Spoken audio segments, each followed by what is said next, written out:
और ध्रुव राठी के दूसरी टैब्स में क्या था वो आपको मैं दिखाता हूँ। ध्रुव राठी के ब्राउजर की दूसरी टैब में था, लेकिन वो बहुत ही सफाई से छुपा लिया इन्हें, या तो किसी ने इसकी स्क्रिप्ट क्रिएट करके दे दी। दूसरी टैब में है ध्रुव राठी की एक पोस्ट जहाँ ये आम आदमी पार्टी के मैनिफेस्टो के इन्विटेशन को फ्लॉन्ट कर रहे हैं। ये गोदी मीडिया की न्यूज चल रही है, राठी आपी मीडिया की कुछ ऐसा कुछ भी नहीं है। ध्रुव राठी और उनकी पोस्ट।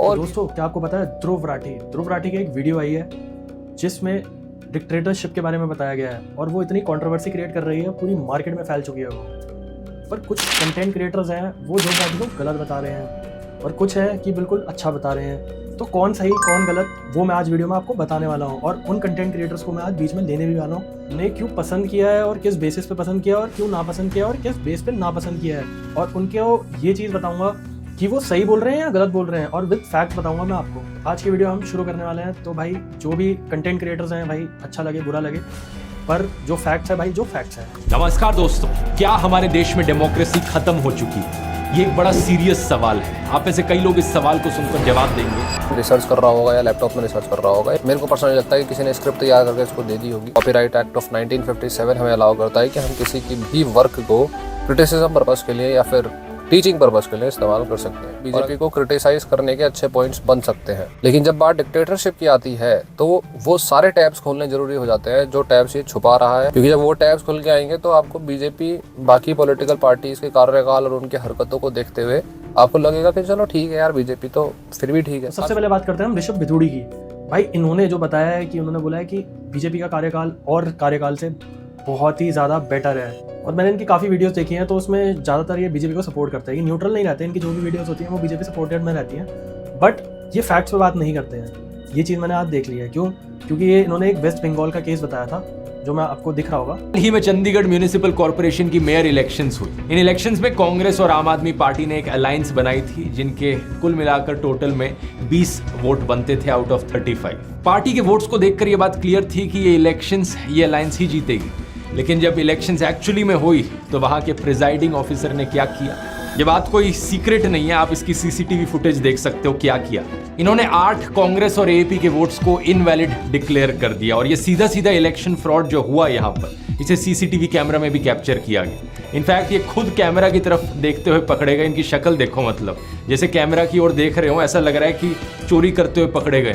और इलेक्शन का रिजल्ट क्या बताया गया कि बीजेपी इन इलेक्शन को जीत गई। इतना खुलेआम इलेक्शन फ्रॉड इससे पहले देश में शायद ही कभी हुआ है। हाँ, जब जर्मनी से देखोगे तो सिर्फ यही दिखेगा आपको सबसे बड़ा इलेक्शन फ्रॉड। और ध्रुव राठी के दूसरी टैब्स में क्या था वो आपको मैं दिखाता हूँ। पश्चिम बंगाल में इलेक्शंस हुए थे, पंचायत इलेक्शंस, और उन इलेक्शंस में गंदे तरीके का वायलेंस हुआ। कई सौ लोगों की जान वहां चली गई। मामला यहाँ तक पहुंचा कि सीबीआई इंक्वायरी की मांग होने लगी और फिर मामला कोर्ट तक भी पहुंच गया। सबसे पहली बात कि वेस्ट बंगाल में ये चीज़ हुई थी, और जो चंडीगढ़ में इलेक्शन हुए थे वो चीज़ ध्रुव राठी ने बताई थी कि चंडीगढ़ में इलेक्शन भाई ये होती हैं।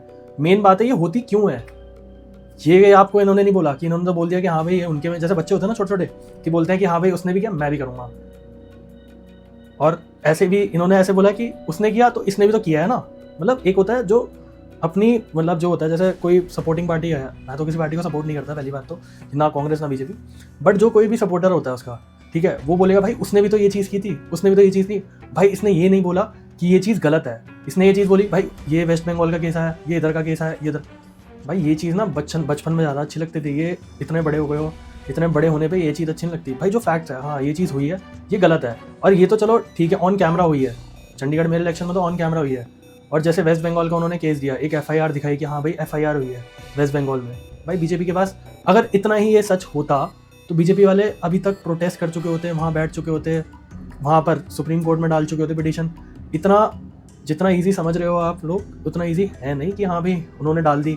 और इतनी अब तो सेंटर की पावर में है बीजेपी, अगर इतनी अच्छी होती, इतना फैक्ट होता ये चीज़ में, तो बीजेपी अभी तक उस पर एक्शन ले चुकी होती है, जो कि उसने नहीं लिया है उस चीज़ में। कोर्ट तक भी पहुंच गया। बात पता है क्या है कि एक तरफ तो ये लेफ्ट का इकोसिस्टम ईवीएम करता रहेगा, और दूसरी तरफ इन्हें ये नहीं पता कि बैलेट पेपर पे जब भी इलेक्शंस होंगे ना, वहाँ लफड़ा होने के चांसेस बहुत ज्यादा हैं। अभी काफी सारे लोगों को शायद ये बात पता नहीं होगी कि बैलेट पेपर में जब ये ग्राम पंचायत और म्युनिसिपल कॉर्पोरेशन के इलेक्शंस होते हैं ना, वो फेयर इलेक्शंस नहीं होते हैं। सिनेरियो ये है कि बैलेट पेपर पर होने वाले जो इलेक्शंस हैं, सबका मैं क्लेम नहीं करता, लेकिन काफी नंबर ऑफ इलेक्शंस ऐसे हैं जहाँ पे अगर 70-30 भी रेशियो है ना, और उसमें 30% वोट्स उसको मिल रहे हो जिसकी सत्ता हो उस स्टेट में। सत्ता का मतलब आप समझ सकते हो, तो 30% वाला जीत जाए कोई अचंभे वाली बात नहीं है। लोकल लेवल पे जाओगे तो समझ में आएगा, जर्मनी से चीजों को देखोगे तो समझ नहीं आएगा।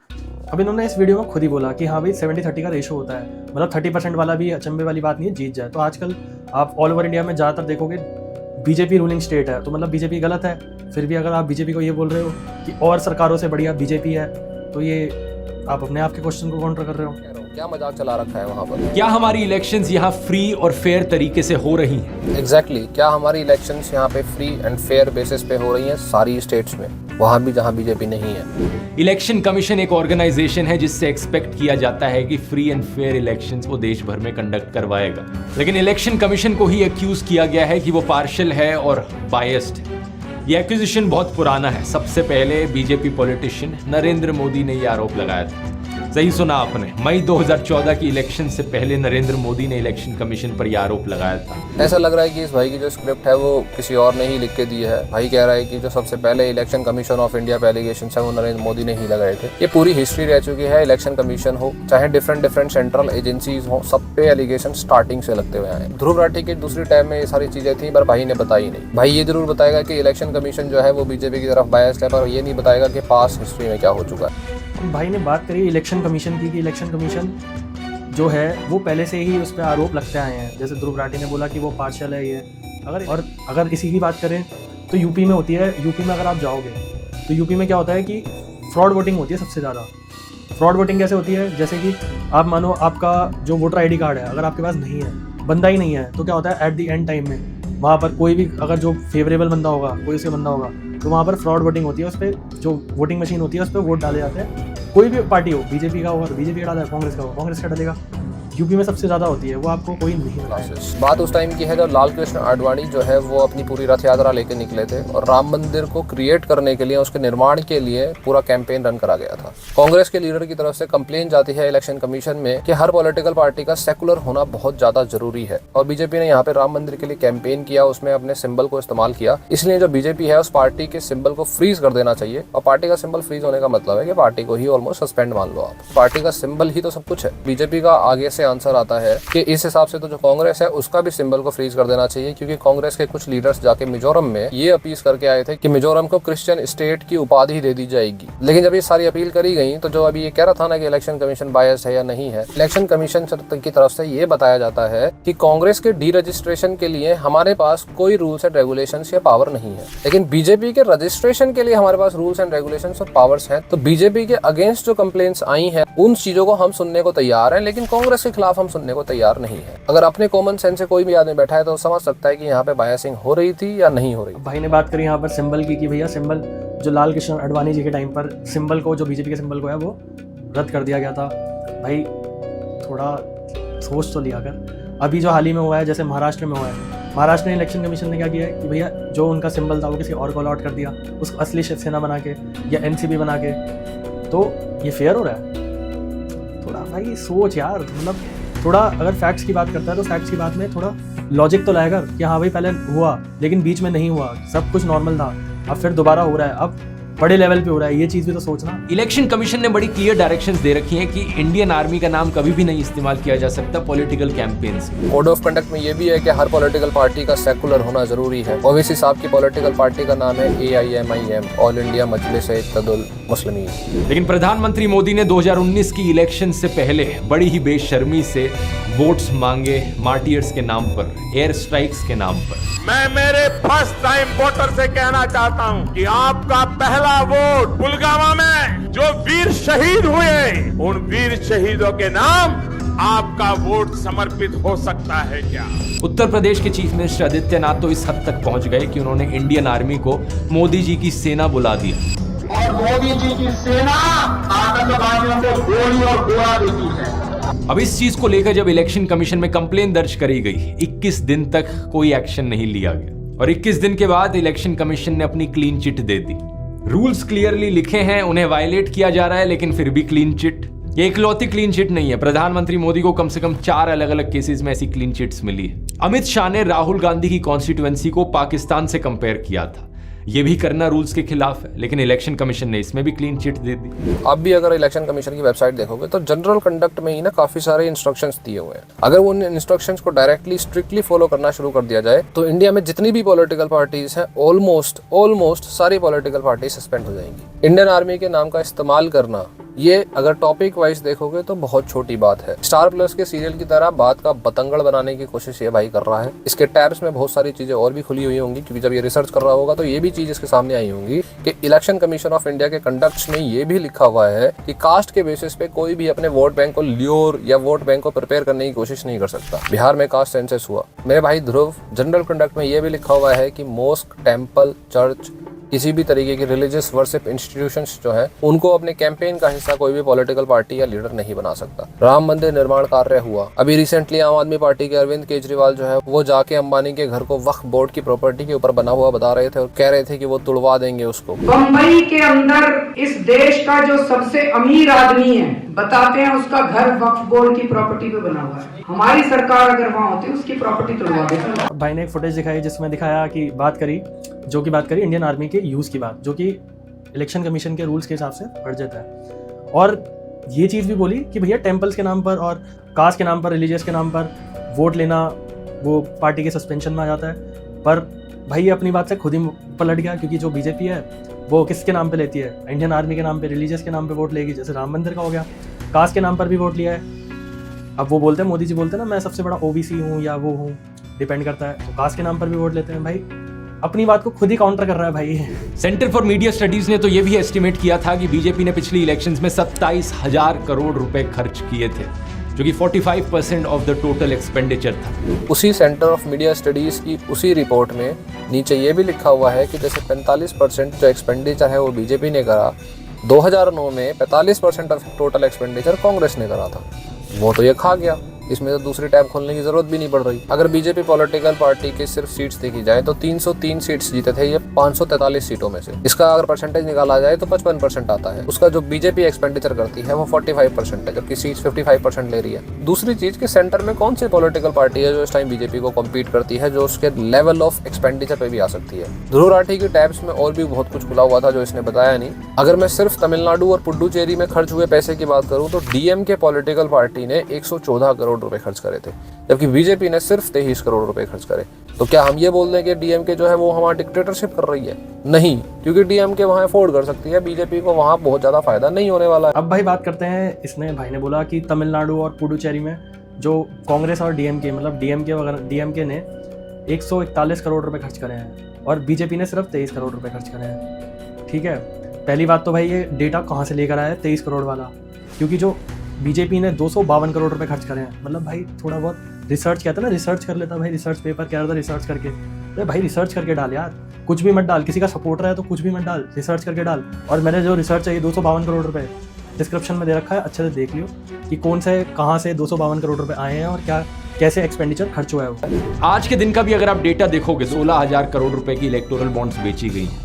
इन 16,000 करोड़ रुपए में से 10,000 करोड़ से ज्यादा बीजेपी के पास गए, 1,500 करोड़ कांग्रेस के पास और 800 करोड़ टीएमसी के पास। भाई कह रहा है कि 16,000 करोड़ रुपए जो है वो इलेक्टोरल बॉन्ड्स के थ्रू कमाए गए, उसमें से बीजेपी ने 55 से 60% पैसे कमाए। 2007 से लेके 2011 तक जब कांग्रेस की गवर्नमेंट थी तो आरटीआई से ये पता चलता है, पहले तो ये बता देता हूँ कि उस टाइम पे इलेक्टोरल बॉन्ड्स तो थे नहीं, उस टाइम पे कूपन सिस्टम चलता था। मतलब 20,000 तक के कूपन से आप खरीद सकते हो और आपका जो नाम है वो किसी को पता नहीं चलेगा, और इन कूपन्स के थ्रू पॉलिटिकल पार्टीज को फंडिंग का काम करा जाता था। अब इन कूपन्स के थ्रू जो कांग्रेस को 2007 से लेकर 2011 के बीच में फंडिंग हुई थी वो हुई थी 1172 करोड़ रुपए की। बीजेपी को फंडिंग हुई थी 144 करोड़ रुपए की। और बाकी की जो पॉलिटिकल पार्टीज हैं उनका अगर स्केल देखोगे तो बहुत लो हो जाएगा, उसे यहाँ डालने की जरूरत भी नहीं पड़ेगी। तो भाई ने 2007 से लेकर 2011 की बात करी कि जो कांग्रेस को है 1400 करोड़ रुपए की फंडिंग हुई थी या 1700, मतलब जितनी भी फंडिंग हुई थी 1500 करोड़ रुपए के अराउंड फंडिंग हुई थी कांग्रेस को। भाई बीजेपी को 800 करोड़ रुपए की फंडिंग हुई थी 2011 तक, और 2011 के बाद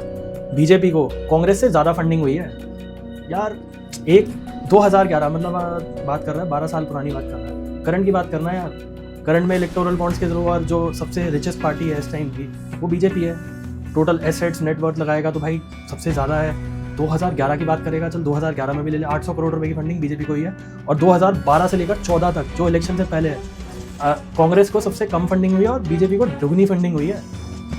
मतलब ये कौन बताएगा भाई ये नहीं बताएगा ये भाई सपोर्टर हो, बहुत अच्छी बात है, तुम सपोर्ट करो, लेकिन भाई फैक्ट्स के थ्रू सपोर्ट करो, अंधे मत बनो सपोर्ट करते करते। चलो अब अगली बात करते हैं। ईडी का इस्तेमाल करना, ईडी की वेपनाइजेशन। पिछले साल 14 पॉलिटिकल पार्टीज ने सुप्रीम कोर्ट में कंप्लेन करी थी कि कैसे सरकार सीबीआई और ईडी का इस्तेमाल कर रही है ऑपोजिशन लीडर्स के खिलाफ। उन्होंने बताया कि 3000 से ज्यादा रेड्स करी है इन्होंने पॉलिटिकल लीडर्स। कौन नहीं करता? पंजाब पुलिस रचित कौशिक, जो एक पॉलिटिशियन भी नहीं है, उसको उठा के ले जाती है, क्योंकि आम आदमी पॉलिटिकल पार्टी के पास दिल्ली पुलिस नहीं है, पंजाब पुलिस तो है। लेकिन शांतनु पन जो संदेश खली में रिपोर्टिंग कर रहे थे, उनको अरेस्ट कर लिया जाता है, कई दिनों तक जेल में रखा जाता है, जब तक कोर्ट खुद नहीं बोलती कि हाँ ये पिलर ऑफ डेमोक्रेसी है। भाई ने यूट्यूबर्स दिखाए कि अरेस्ट हो रहे हैं, उस पर दिखाए जो पुलिस होती है, जो लोकल पुलिस है, वो अरेस्ट करके लेके जा रही है, बट ईडी और सीबीआई वो अरेस्ट नहीं करती है, वो पीएमएलए केस में जेल में डाल देती है। और अगर अरेस्ट भी कर देंगे, जेल में भी डाल देंगे, उनकी कोई रिहाई नहीं है। इस पूरी वीडियो में किसी भी पॉलिटिकल पार्टी के बारे में चूं तक नहीं करी गई है, सिर्फ बीजेपी के अलावा। इनफैक्ट ये दिखाने की कोशिश करी गई है कि सारी पॉलिटिकल पार्टीज जो है वो विक्टिम है बीजेपी के डिक्टेटरशिप काइंड ऑफ एटीट्यूड की वजह से। ये क्यों हो रहा है? क्योंकि इलेक्शंस आ रहे हैं और इंडिया अलायंस फॉर्म हो चुका है। अगर किसी भी पॉलिटिकल पार्टी के बारे में थोड़ा बहुत बोल दिया गया होता तो ये जो वीडियो है ये लेफ्ट का इकोसिस्टम रीट्वीट नहीं कर पाता, उसे शेयर नहीं कर पाता, और विद इन 24-48 आवर्स ये पूरी वीडियो जो है वो लेफ्ट के इकोसिस्टम ने हर जगह फैला दी। मेरे लॉजिक के हिसाब से ये सारा कुछ प्री प्लान था। किसी और की प्री प्लान स्ट्रेटेजी में दूसरों को गोदी मीडिया नहीं बुलाते, क्योंकि फिर घर जाना होता है भाई, और घर जाके क्या बोलोगे कि मुंह मीठा कराओ, मैनिपुलेट करके आया हूँ। भाई तो अपनी बात से कॉन्ट्राडिक्ट कर गया। भाई तूने बोला कि भाई इलेक्शन से पहले एक वीडियो लाना। भाई मोदी जी ने 370 की जो मूवी आ रही है, अभी रिलीज होने से पहले ही उन्हें उसका ऐलान कर दिया कि भाई 370 एक मूवी आ रही है। तो यार अपनी बात पे कॉन्ट्राडिक्ट कर रहा है यार। मतलब मोदी जी ने उस पिक्चर का वो करा, प्रचार किया, जो पिक्चर अभी तक रिलीज नहीं हुई, तो भाई वो भी इलेक्शन से कुछ टाइम पहले। चल यहाँ तो ध्रुव राठी ने 17 मिनट की वीडियो बनाई है, वहाँ तो मोदी जी ने पूरी की पूरी पिक्चर बना चुके हैं। मजाक है क्या भाई? भाई और बहनों, आज हम एक नया जम्मू कश्मीर बनते हुए देख रहे हैं। प्रदेश के विकास में सबसे बड़ी दीवार आर्टिकल 370 की थी, आर्टिकल 370 की थी। इस दीवार को भाजपा की सरकार ने हटा दिया है। अब जम्मू कश्मीर एक संतुलित विकास की ओर बढ़ रहा है। और मैंने सुना है शायद इसी हफ्ते ये 370 को लेकर के कोई फिल्म आने वाली है। मुझे लगता है आपका जय जयकार होने वाला है पूरे देश में। मुझे पता नहीं है फिल्म कैसी है, मैंने कल ही कहीं किसी टीवी पे सुना कि ऐसी कोई 370 पे फिल्म आ रही है। अच्छा है, लोगों को सही जानकारी मिलने में काम आएगी। अब मैं बात करूंगा भाई, ये तो चलो ठीक है, तो मैं कंट्रोवर्सी करता रहेगा, ये तो बोलते रहेंगे। जो भक्त होते हैं, देखो भक्त से तो कोई भिड़ा नहीं जा सकता, क्योंकि उनके सामने फैक्ट भी बेकार है। तो अब मणिपुर में जब हुआ था केस, भाई ये तब कहाँ थे? मणिपुर में इतने जो लोग मरे थे तब कहाँ चले गए थे ये लोग? मणिपुर का वायलेंस हुआ, अभी जैसे गुजरात के रायोट्स हुए थे, गुजरात के रायोट्स में भी इन्होंने फेवर में बोला था कि हाँ भाई सुप्रीम कोर्ट ने क्लियर चिट दे दी, और ये इसने भी बोला था कि हाँ भाई सब बढ़िया है, अच्छा किया, मोदी जी बढ़िया हैं। भाई देखो, मेरे कहने का ये है कि कभी भी किसी का भक्त मत बनो। भक्ति उसकी करो जो कि हाँ भाई सही में अच्छा है। फैक्ट जानो, 10 चीज़ें जानो, वो 10 तुम्हें सिर्फ अच्छा ही दिखाई दे रही है, 100 बुराई नहीं दिखाई देगी तुम्हें उस पार्टी की। कोई भी पार्टी हो, मैं कांग्रेस, बीजेपी, आप कोई भी हो, XYZ पार्टी हो, तुम भाई आम नागरिक हो, तुम पार्टी से नहीं हो। अगर पार्टी से हो चलो बात है, फिर भी हाँ तुम सपोर्टर हो। भाई तुम पार्टी से नहीं हो ना, तुम एक आम आदमी हो। आम आदमी की तरह सोचो कि तुम्हारे लिए क्या भला किया है सरकार ने, क्या बेकार किया है। ये चीज़ सोचना बहुत ज़रूरी है आज के टाइम में। अच्छा, 2014 से पहले बात कर लेते हैं। चलो मीडिया की बात कर लेते हैं। चलो मीडिया तो इतना फ्री था, थोड़ा फेवर भी दिखाता था, अगर नहीं दिखाता अगेंस्ट भी दिखाता, हर चीज़ दिखाई है मीडिया ने। तो अब कौन है मीडिया में? कोई नहीं है। तो भाई ये क्यों नहीं बोलता कि मीडिया में सब बिक चुके हैं? ये तो बोलेगा नहीं भाई, क्योंकि सपोर्टर है यार, क्या कर सकते हैं हम भाई। जय श्री राम सब बोलते हैं, सब भगवान की इज्जत करते हैं, सबके दिलों में राम बसते हैं, लेकिन राम के नाम पे तुम वोट मांग रहे हो, वो चीज़ गलत होती है।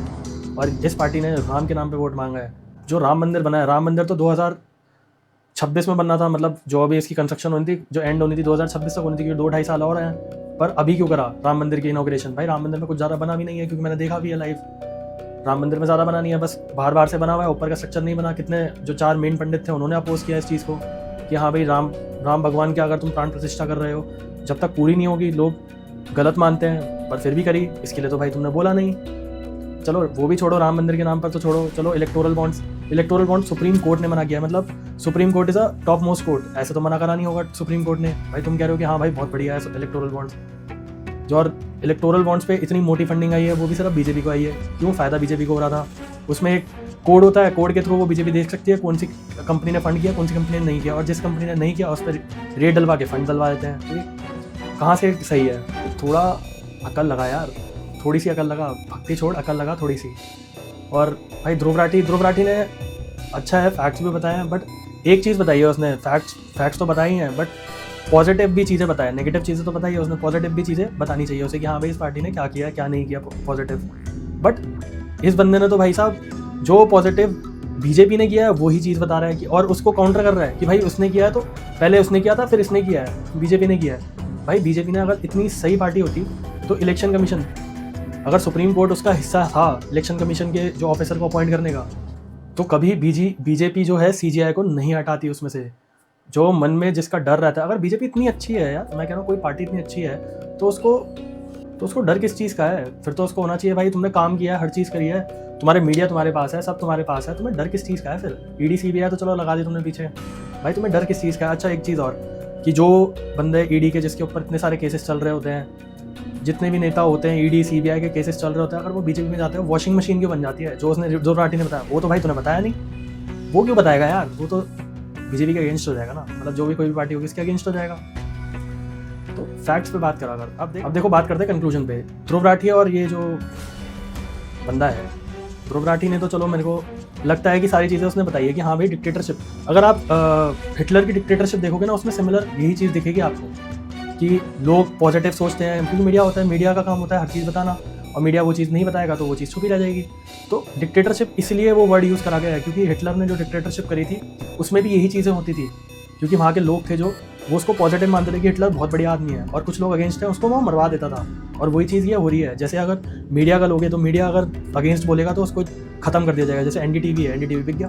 तो इसकी बात करूँ तो भाई इसने भी बताया है जो चीज़ें बताई हैं यार, इसने फैक्ट्स नहीं बताया। देखो जो फैक्ट्स है चलो ठीक है, इसने बोला है कि हाँ भाई इसने किया तो इसने भी किया है, भाई ये गलत है, चाहे इधर करे मेयर इलेक्शन में हो या वेस्ट बंगाल में हो, दोनों चीज़ें गलत हैं। जो गलत है वो गलत है, तुम गलत को गलत बोलो, गलत को ये मत बोलो कि उसने किया है तो इसने किया है, ये चीज़ मत करो।